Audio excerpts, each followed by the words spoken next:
সুরের বাচ্চা। এই গাঙ্গু, হ্যাঁ বস। এই ওই পাড়ায় কার কাছে টাকা হতাম? ওই যে মোকলেস নামে একজন নিছিল। মোকলেস ওই 17,000 টাকা। হ্যাঁ হ্যাঁ, টাকাটা ঠিক টাইম মতো দিতকস। আচ্ছা ঠিক আছে, আমি বলে দিবানি। ভাই আমার টাকা লাগবে ভাই। কত ভাই? 10,000। দোয়া কবে? 1 মাসের ভেতরে।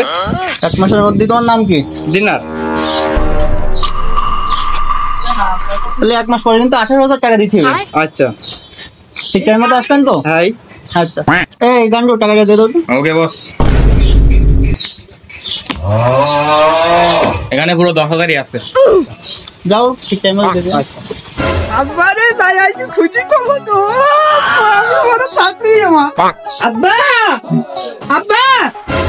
হ্যাঁ বাজান, আমি অনেকদিন পরে চাকরি পাইছি। छोटा सा मेरा जहां है खुदा। বাজান, কি চাকরি পাইছো নাকি? আব্বা দুদুকে চাকরি পেয়েছি। সুরের বাচ্চা, বাপের পেটে লাথি মারার ধান্দা। সুরের বাচ্চা, বাপ করে সুতির ব্যবসা, ওর দুটোকে চাকরি খাওয়াই। বাপের পেটে লাথি মারার ধান্দা সব।